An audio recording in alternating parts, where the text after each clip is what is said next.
अपने set top box के remote से मेन्यू दबाएं। उसके बाद इंस्टॉलेशन में जाएं, फिर स्क्रीन पर दिख रहे टीपी लिस्ट को सेलेक्ट करें और फिर frequency 11090 megahertz, symbol rate 29500, polarity V save करके सेव का बटन दबाएं। इसके बाद स्क्रीन पर दिखाई गई सभी फ्रीक्वेंसी और सिंबल रेट को आप इसी प्रकार से सेव करें और फिर सर्च करें। ध्यान रखें कि आपको अपनी डिश को नहीं हिलाना है। तो लीजिए, अब आपका डीडी फ्री डिश का सेट टॉप बॉक्स तैयार है, आपको पहले से भी ज्यादा चैनल के मजे देने के लिए, और वो भी बिना किसी मासिक शुल्क के।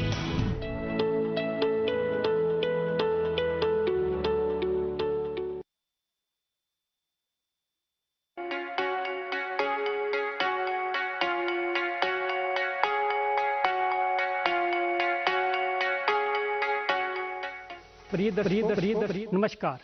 एक अति प्रसिद्ध कहावत है, आपने कई बार सुनी होगी कि पहला सुख निरोगी काया, कि अगर हम स्वस्थ हैं शरीर से तो जितनी सुख सुविधाएं हैं, साधन हैं, उनका हम लाभ ले सकते हैं। अगर हम निरोगी नहीं हैं, हम रोगग्रस्त हैं, तो हम इन सुख सुविधाओं का साधन हमारे लिए निरर्थक है। तो आज हम इसी पे चर्चा करेंगे कि स्वस्थ तो हम हैं, उस स्वास्थ्य का रक्षण कैसे किया जाए, अपने स्वास्थ्य का, कि हम रोगी बने ही नहीं। तो इस पर चर्चा करने के लिए आज हमारे स्टूडियो में आमंत्रित हैं डॉक्टर गोपेश जी, जो एक आयुर्वेदाचार्य हैं और क्षेत्रीय आयुर्वेद अनुसंधान जो संस्थान है उसके ये कार्यवाहक निदेशक भी हैं। तो डॉक्टर साहब, आपका हमारे स्टूडियो में बहुत बहुत स्वागत है। नमस्कार। तो जैसे आयुर्वेद में एक सिद्धांत है, पथ्य सही तो औषध नहीं, कि अगर आप सही तरीके से आपका पथ्य है, आहार विहार है, लाइफस्टाइल है, तो आपको ना रोग लगेगा ना औषध की जरूरत पड़ेगी। तो इसमें आयुर्वेद जो है, हमारी चिकित्सा प्रणाली है, ये किस हद तक ये इसके बारे में सहमत है और कहती है? देखिए सर, व्याकरण की दृष्टि से और शब्द संसार है उसकी दृष्टि से भी देखा जाए जी, तो आरोग्य जी और सुख ये सिनोनिम है जी जी, और उसी ढंग से बीमारी और दुख ये सिनोनिम है जी। तो और दोनों अपोजिट वर्ड हैं जी। अब स्वस्थ रहने के लिए जी, स्वस्थ का आप जानते हो दायरा काफी बड़ा है जी जी। खाली भौतिक स्वस्थता ही स्वस्थता नहीं है जी जी जी। भौतिक के साथ में मानसिक जी, आत्मिक जी, सामाजिक जी, इन सारे ही स्वस्थ के पैरामीटर्स को देखें तब बंदे को स्वस्थ या अस्वस्थ घोषित किया जाता है जी जी। तो आयुर्वेद में बहुत आसान शब्दों में कहा गया है जी कि नित्यम हिताहार विहार सेवी जी, समीक्षकारी विषयेषु सक्तः, दाता समय सत्यपरः, क्षमावान आप्तोपसेवी च भवति अरोगः जी जी। मतलब जो इन 5-7 पैरामीटर्स को देखता है, उनको फॉलो करता है, वो आदमी स्वस्थ रहता है। जो पैरामीटर थोड़ा बता दिया आपने, संस्कृत में बताया है ना जी जी, जी। तो दर्शकों को पता नहीं चला कि वो लाभकारी रहेंगे जी जी जी, जी। वो कहते हैं नित्यम हिताहार, हमको अच्छा खाना खाना चाहिए। अच्छा मतलब जो शरीर के लिए हितकारी है, ठीक है। हाँ, शरीर के लिए अच्छा लगता है वो नहीं जी जी, जीव को अच्छा लगता है वो नहीं, अच्छा लगता है वो नहीं, जो शरीर को स्वस्थ रखता है, शरीर के लिए जरूरी है, शरीर के लिए अच्छा है जी, वो जी, जी। तो इसीलिए हित और सुख ये दो अलग अलग शब्द हैं जी जी। तो जो चीज सुखकर है वो जरूरी नहीं है हितकर हो जी, लेकिन जो हितकर है वो डेफिनेटली वो सुखकर है, मतलब वो आरोग्य को मेंटेन करने वाली है जी जी। तो आचार्य कहते हैं कि ये जो हितकर आहार लेना है ये ऐसा नहीं है आपको कैजुअल लेना है, कभी लेना है, हफ्ते में एक बार लेना है, ऐसा नहीं। नित्यम हिताहार विहार से भी मतलब हमेशा ही आपको आपके शरीर के लिए जो अच्छा है ऐसा खान पीन रखना है, ऐसा खाना और व्यवहार दोनों।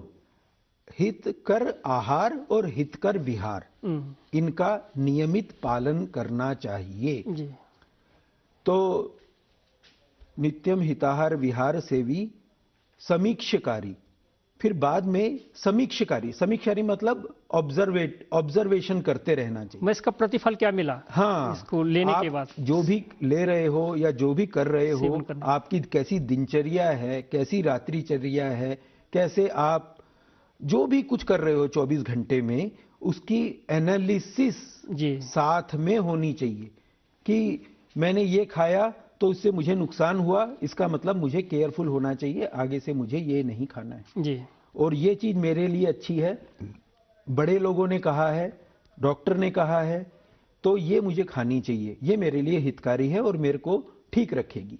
जैसे हम आयुर्वेद में बहुत कॉमन रूप से रस रसायन एक शब्द आता है, जो हम सामान्य रूप से सभी लोगों के लिए रिकमेंड करते हैं कि ये अगर लोग खाते रहें तो बीमार नहीं पड़ेंगे, अपनी उनकी इम्यूनिटी बनी रहेगी। ये एक औषध है रस रसायन। रस रसायन सर ये गुण हैं, कुछ औषधियों में बहुत अच्छे रूप से व्यक्त होते हैं जी। जैसे कॉमन रूप से आंवला एक, हाँ वही चीज बताएं, औषधि बताई कि जो सेवन कर सकें हम जी।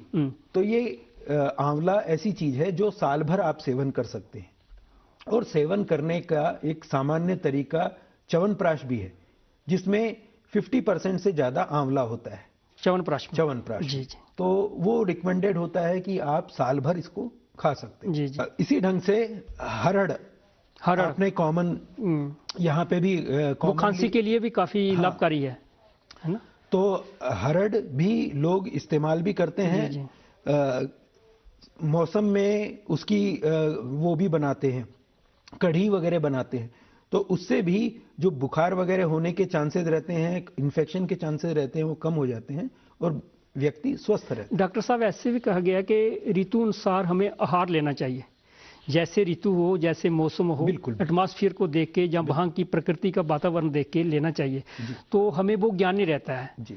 क्योंकि उसी की वजह से भी कई रोग उत्पन्न होने की आशंका रहती है हमारे लिए। तो किस ऋतु में कौन सा आहार लेना चाहिए, ये उसके बारे में जर्नल में जो थोड़ा हमारे दर्शकों को जानकारी दे दीजिए जी। आयुर्वेद का एक सर सिद्धांत ये भी है जी कि जो व्यक्ति जिस प्रदेश में पैदा होता है जी, उसके लिए वहां पैदा होने वाली जो चीजें हैं जी, चाहे वो आहार द्रव्य हो जिनको हम खाने के रूप में इस्तेमाल करते हैं, या औषधि द्रव्य हो जिनको हम एज ए मेडिसिन इस्तेमाल करते हैं, वो बहुत ज्यादा माफिक आती हैं। मतलब इसमें बहुत ज्यादा ये रॉकेट साइंस नहीं है जी।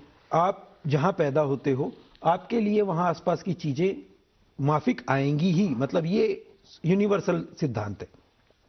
तो इसलिए हमारे लिए बहुत जरूरी है कि हम आसपास जो भी चीजें पैदा होती हैं, चाहे वो छोटे पेड़ हों, छोटे पौधे हों जी, फसलें हों जी, या बड़े पेड़ हों, हमको उनकी जानकारी होनी चाहिए जी। तो ज्यादा से ज्यादा लोगों को ज्यादा से ज्यादा जानकारी लें जी, और दूसरों को भी बताएं कि भाई आप ये लो, ये जैसे यहाँ चौलाई होती है जी, बना होता है, हाँ।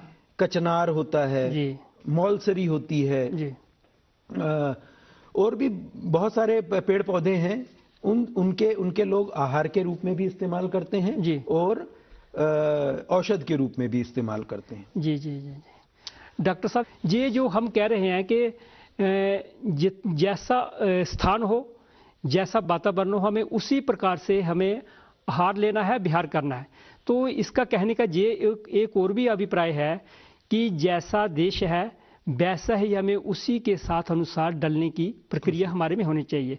जैसे पाश्चात्य देशों में ठंडी बहुत होती है जी। तो वहाँ पे हम उसी के अनुसार अपना लिबास रखें और खान पान रखें जी। हमारे देश में तो 6 ऋतुएं होती हैं, बिल्कुल। मतलब 12 महीने में 6 ऋतुएं जहाँ पे परिवर्तित हो जाती है, तो हमें हर ऋतु में अलग अलग आहार और विहार हमारा होना चाहिए। आपका कहने का ये अभिप्राय है जी।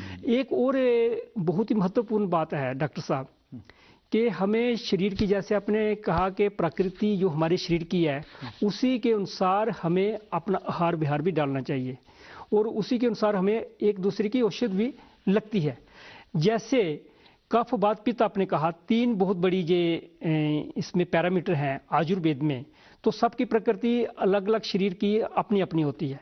तो इस प्रकृति के बारे में ज्ञान नहीं होता है हमको, तो उसके बारे में थोड़ी सी हमें प्रकाश डाल दीजिए। कफ वात पित्त जो है। जी सर। जी चूंकि एक सूत्र है सर, यत पिंडे तत् ब्रह्मांडे। जी जी। जैसे सारा ब्रह्मांड सूर्य चंद्र और अग्नि, जी जी, सूर्य चंद्र और अग्नि वायु, जी जी, इनके द्वारा नियंत्रित होता है। उसी ढंग से वही काम हमारे शरीर में वायु, पित्त और कफ करते हैं जी। और उनकी अवस्था देख देख करके ही हमको आगे चलना चाहिए। हमारा खान पीन वैसा होना चाहिए, रहना वैसा होना चाहिए, समय के हिसाब से, ऋतुओं के हिसाब से, जैसा आपने बताया जी। देखिए ये प्रकृति ही है। जब गर्मियां होती है तो गर्मियों में स्वाभाविक रूप से ऐसे फल फ्रूट्स आते हैं जो बहुत ज्यादा रस वाले हैं। क्यों? क्योंकि हमारे शरीर में उस समय सूर्य की तेज गर्मी से डिहाइड्रेशन के चांसेस ज्यादा बन जाते हैं। जी। तो उस कमी को, उस पानी की या उन मिनरल्स की कमी को पूरा करने के लिए खरबूजा, तरबूजा, आम, इस टाइप के जो ज्यादा रसीले फल हैं वो आते हैं और हमको उस सीजन में वो खाने चाहिए। जी जी। वो हमारी इम्यूनिटी को भी मेंटेन करते हैं। जी जी। और शरीर के लिए आवश्यक भी हैं, जरूरी है। जी जी। और उसी ढंग से जब सर्दियां आती हैं तो सर्दियों की चीजें ज्यादा आ जाती हैं। जैसे गाजर विटामिन ए के लिए, आंखों के लिए, ज्यादातर आदमी बाहर नहीं जाता। जी जी। सूरज भी कम निकलता है। जी जी। निकलता है तो खैर सूरज का भी सेवन करना चाहिए, लेकिन अगर नहीं निकलेगा तो आप कैसे अपने आप को विटामिन से मेंटेन करोगे? तो वो जो सर्दियों के ड्राई फ्रूट्स हैं, जो गाजर, गोभी वगैरह इस टाइप की जो चीजें हैं, शकरकंदियां हैं, ये उस समय खानी चाहिए। जी जी। और वो शरीर के लिए माफिक हैं, शरीर को जी जी मेंटेन रखने के लिए बहुत उपयोगी। जी जी। डॉक्टर साहब, एक हो रहा है कि आयुर्वेद में ऐसा क्या निर्देश दिया गया है, जैसे बिना डॉक्टर की सलाह के लिए जो छोटी छोटी बीमारियां हमें लगती हैं, सर दर्द होगी, पेट दर्द होगी, बुखार आ गया, बिना डॉक्टर के सलाह लिए भी हम औषधियां ले सकते हैं, या इसके लिए कोई ऐसी घरेलू जड़ी बूटियां हैं जो हम इस्तेमाल कर सकते हैं? ये तो सर हमारी परंपरा में ही रहा है जी, जिनको आजकल दादी नानी के नुस्खे के रूप में भी लोग कहते हैं। जी जी।